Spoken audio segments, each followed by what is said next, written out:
Why God breaks you before he uses you. The biblical truth most Christians miss.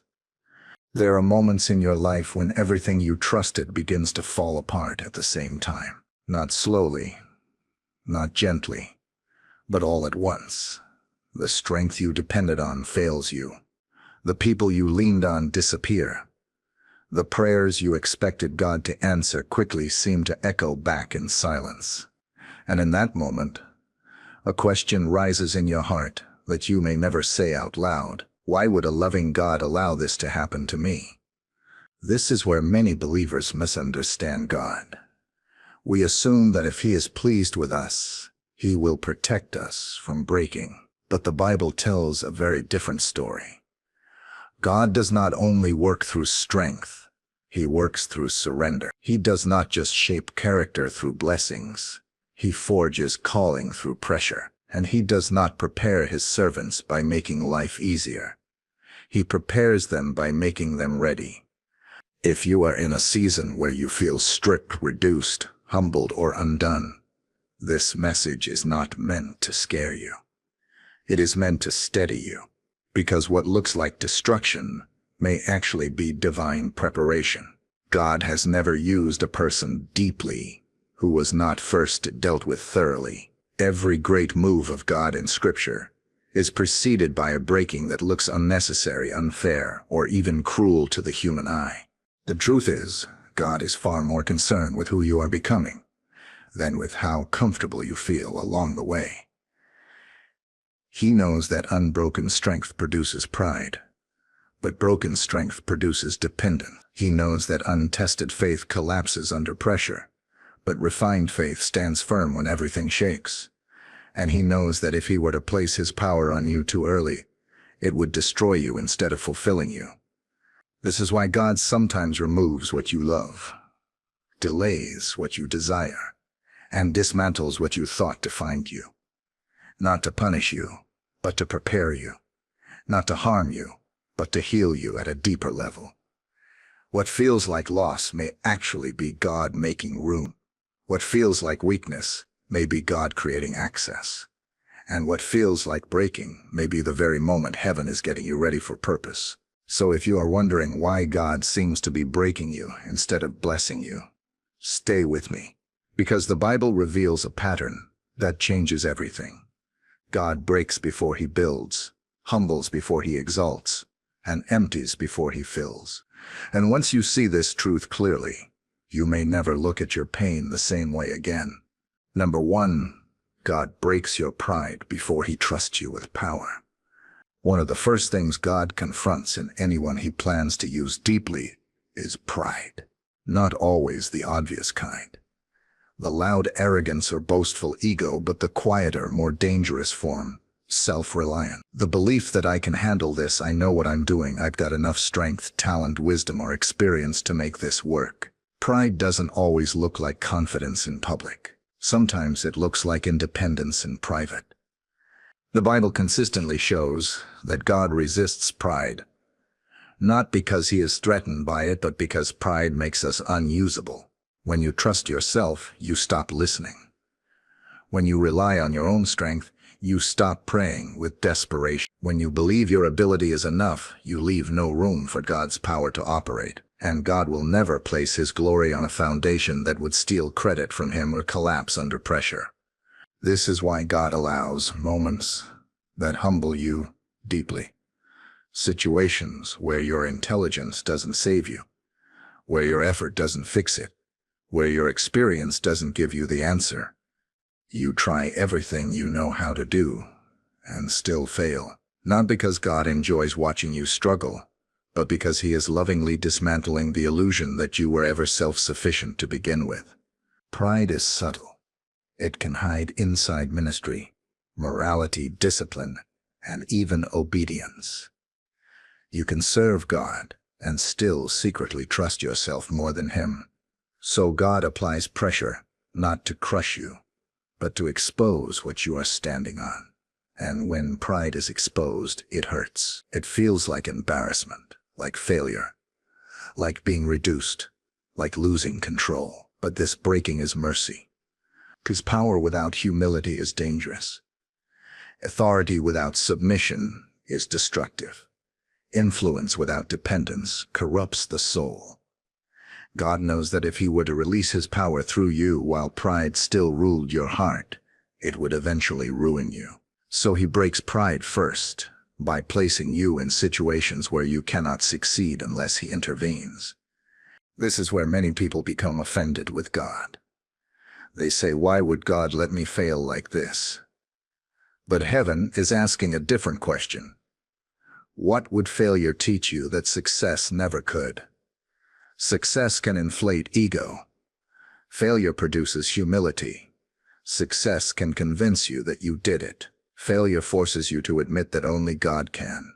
And here is the paradox of the kingdom. When God removes your confidence in yourself, he is making room and trust you with his power. When you finally stop saying, "I've got this," and start saying, "Lord, I need you," something shifts. You become teachable, dependable, safe in God's hands, and that is when God can entrust you with more. God does not anoint pride. He anoints surrender. He does not empower ego. He empowers obedience. So if God has allowed your pride to be broken through loss, failure, or humiliation, do not despise that season. It may be the very moment he is preparing you for real authority, because in God's kingdom, the one who kneels lowest is often the one he lifts highest. Number 2, God breaks your heart to expand your capacity to love.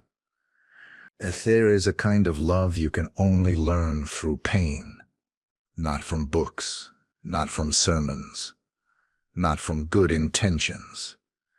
It comes from being wounded in places you never expected, by people you never imagined would hurt you. And as confusing as it feels, God often allows heartbreak because he is shaping your heart into something deeper, wider, and more Christ-like. Before brokenness, our love is often selective. We love those who love us back. We show grace when it's easy. We forgive when it doesn't cost us much. But God's purpose requires a different kind of heart. A heart that can love without guarantees, forgive without apologies, and serve without applause. That kind of heart is not formed in comfort. It is formed in suffering. When God allows betrayal, rejection, abandonment, or deep disappointment, it can feel personal. You may ask why he didn't protect you, why he allowed someone so close to wound you so deeply. But God sees something you don't yet see. Pain has the power to enlarge you, not by hardening you, but by softening you in the right way. A heart that has never been broken struggles to understand broken people. It judges quickly. It lacks patience. It offers shallow comfort. But a heart that has been shattered and healed by God carries a quiet authority. It listens differently. It loves more carefully. It recognizes pain without needing explanations. And that is the kind of heart God uses to heal others. This is why God often wounds the heart before he uses the hands.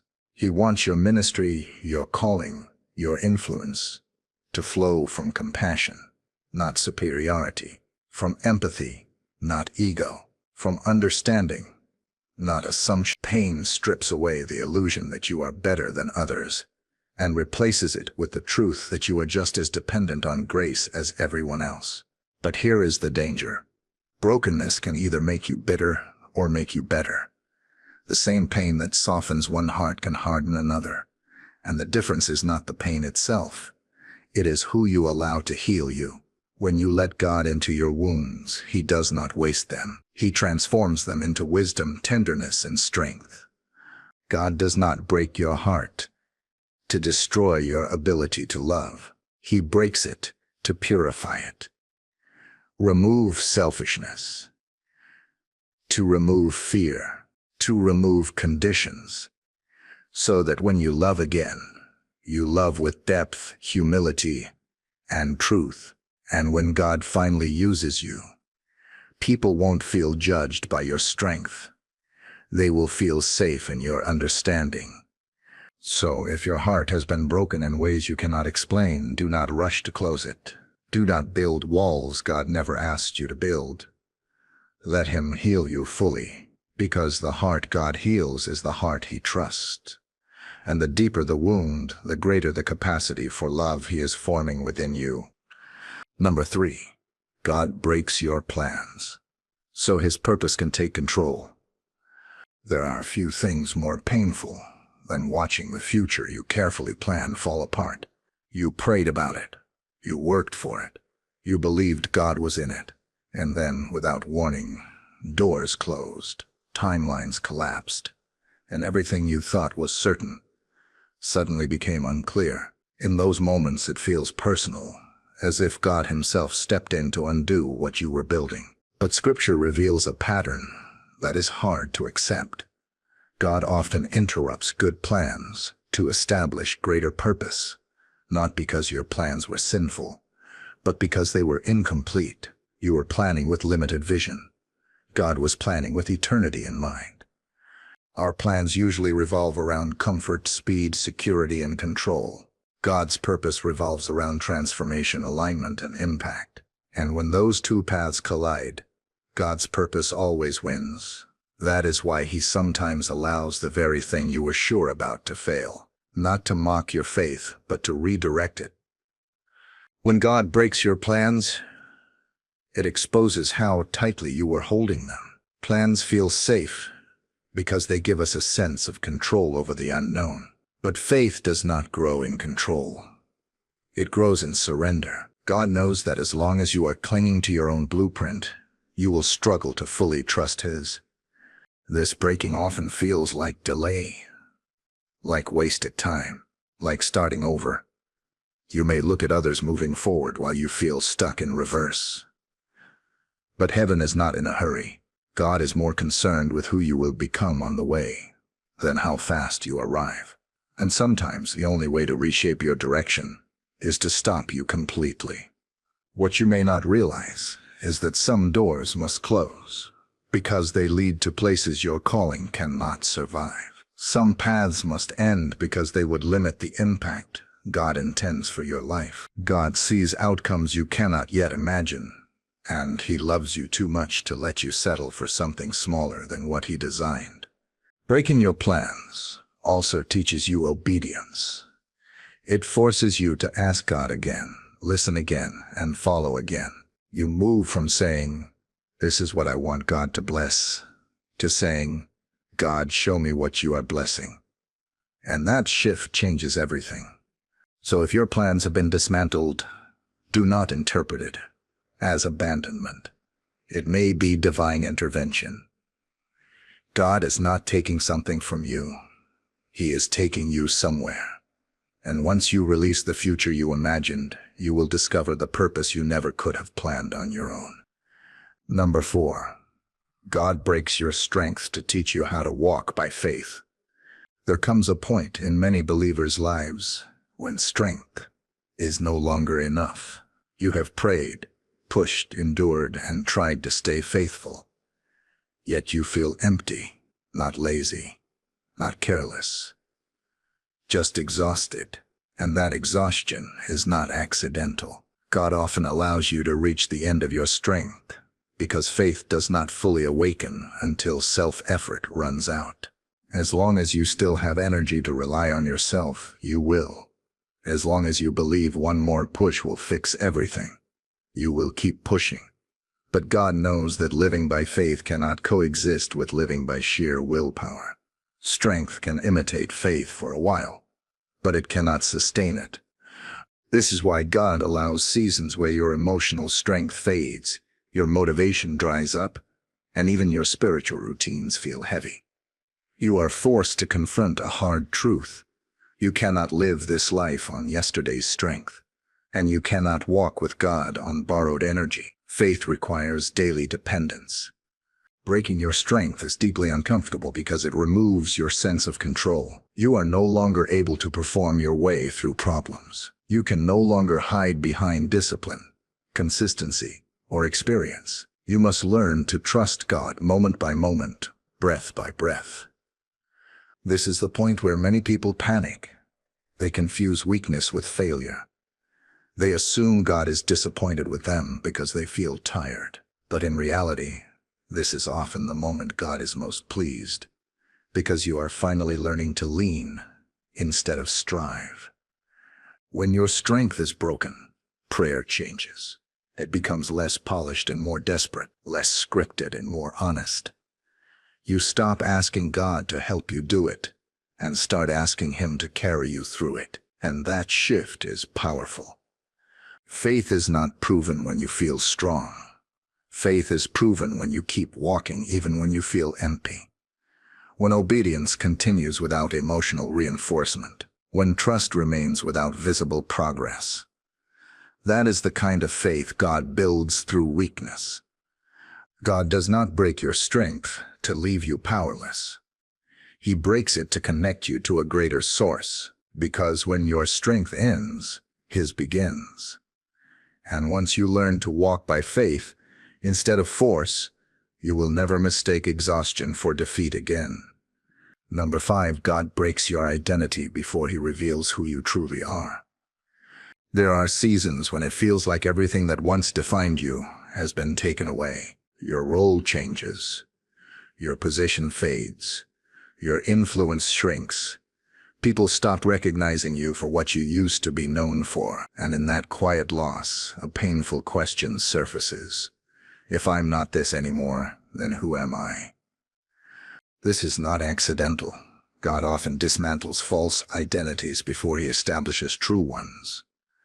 Because anything you rely on more than Him, titles, success, reputation, usefulness, will eventually become a barrier between you and your calling. God will not allow your identity to be rooted in something that can be taken from you.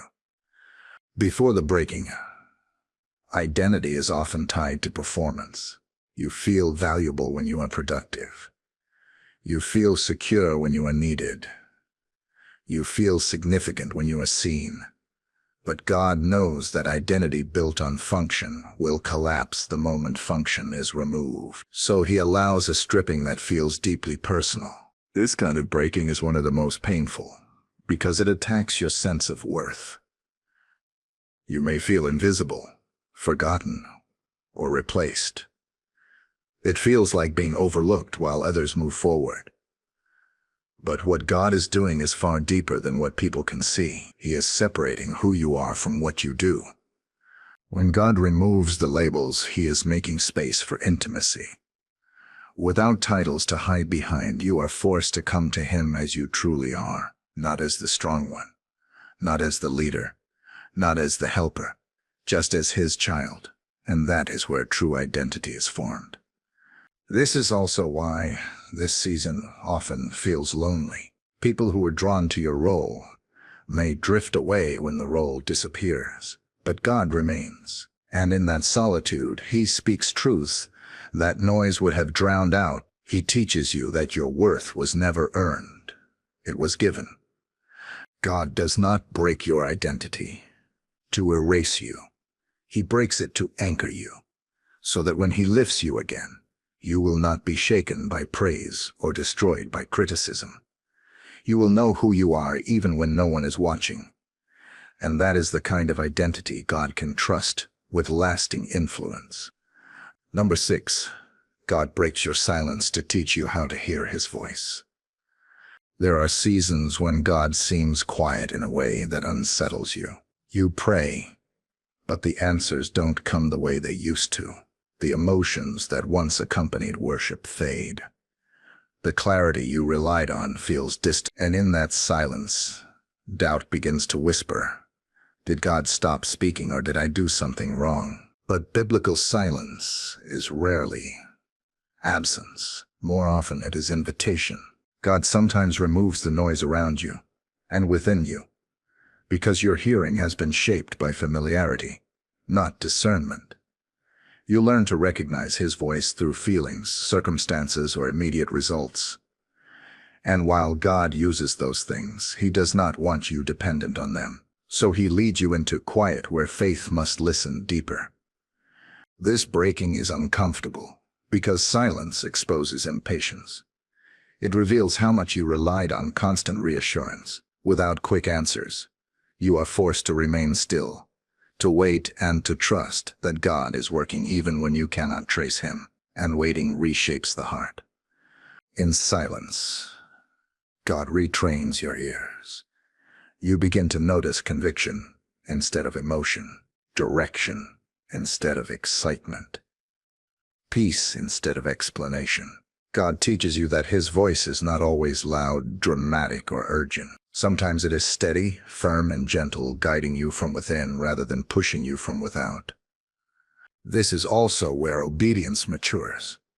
When God speaks less, every word carries more weight. You stop chasing new instructions and start walking out the last one He gave you. Silence teaches consistency. It builds faith that does not require constant validation. Many people leave God in silent seasons because they mistake quiet for abandonment. But those who stay learn something priceless. God's voice is clearest to those who are willing to listen without guarantees. God does not break the noise in your life to confuse you. He breaks it to refine you. Because once you learn to hear Him without emotional reinforcement, without signs, without constant clarity, you become spiritually grounded, and that kind of believer can be trusted to walk faithfully even when heaven seems quiet. Number 7. God breaks you publicly, so His glory can be seen clearly. Few forms of breaking are as painful as public exposure. Private struggles hurt, but public failure cuts deeper. When others see your fall, your weakness, your mistakes, or your loss of status, it feels humiliating. Your reputation suffers, your intentions are misunderstood, and you may wonder why God didn't protect you from being seen in such a vulnerable state. But throughout the Bible, God often allows public breaking because public glory is coming. When breaking happens in private, restoration can be credited to personal effort. But when breaking happens in the open, there is no confusion about who deserves the praise when healing, restoration, or elevation follow. God removes your ability to manage perception so that His hand becomes unmistakable. Public breaking destroys self-promotion. It silences the need to explain yourself. It strips away the desire to defend your image. You realize that no amount of clarification can fix what only God can restore, and that surrender, though painful, is powerful. This is also where testimony is born. A story without visible struggle feels distant, but a life that was clearly broken and clearly restored carries authority. People may doubt your words, but they cannot deny what they have seen God do in you. God knows that if He hides your breaking, some people would never believe your transformation. So He allows others to witness the process, not to shame you, but to prepare them for what He is about to reveal through you. Public breaking also teaches you whose approval truly matters. When applause disappears and criticism grows louder, you are forced to decide whether you will continue obeying God without affirmation, and that decision matures your faith deeply. God does not break you publicly to humiliate you. He breaks you publicly to testify through you, so that when He lifts you, heals you, or uses you, there will be no confusion about the source. His glory will be clear, and your life will point unmistakably to His grace, not your strength. Conclusion. If there is one truth you must carry with you after hearing this message, it is this: God never breaks what He plans to abandon. He only breaks what He intends to use. The breaking you experienced was not a detour. It was not a punishment. It was not proof that you missed God. It was evidence that He was close enough to correct, refine, and prepare you for something weightier than comfort. God saw what was ahead, and He loved you too much to send you there unprepared. Every tear, every delay, every loss of strength, every shattered plan was shaping you into someone who could carry purpose without being destroyed by it. God was not taking things away to leave you empty. He was emptying you so He could fill you with what actually lasts. What He removes with one hand, He replaces with something deeper in the other. You may still feel broken, still unsure, still in the middle of the process, But the Bible shows us that God does his best work in the middle, when faith is stretched, when identity is refined, when trust is no longer theoretical but lived. The breaking was never meant to end you. It was meant to free you from what could not go where God is taking you. So do not rush the healing. Do not despise the process, and do not measure your season by appearances. God often hides his greatest preparation behind the most confusing pain. What feels like delay is alignment. What feels like loss is purification. What feels like weakness is positioning. One day, you will look back and realize that the moment you thought God was dismantling your life was the moment he was building the foundation for everything that followed. And when he finally uses you, when your life begins to touch others with power, compassion, and authority, you will know why he broke you first. Because only a broken vessel can pour without pride. Only a humbled heart can carry glory safely. And someone who has been broken by God can be trusted to represent him well.